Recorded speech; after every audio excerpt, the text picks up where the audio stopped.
CM Jagan పై దెందులూరు మాజీ MLA Chintamaneni Prabhakar సంచలన వ్యాఖ్యలు చేశారు. సానుభూతి కోసమే జగన్ డ్రామాలు ఆడుతున్నారని ఆరోపించారు.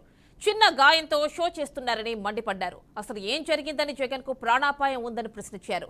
జగన్ అధికార దాహం కోసం ఎవరినైనా బలి కావచ్చని అన్నారు. జగన్ దాడి ఘటనలో ఇంటెలిజెన్స్ వైఫల్యం చెందిందని విమర్శించారు.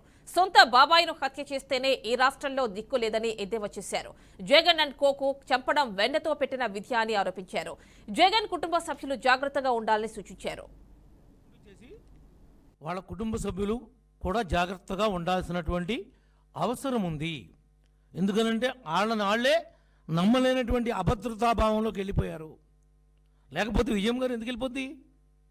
ఏ పొద్దున ఏమైనా జరగచ్చు.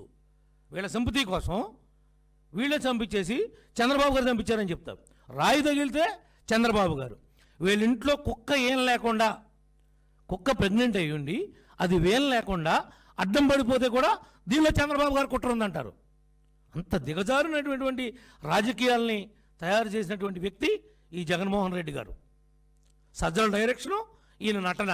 ఆహా, నటీనటులు ఏ విధంగా ఉన్నారా! ఇంకెన్నాళ్ళో లేదు, వీళ్ళకి కాలం చెల్లింది.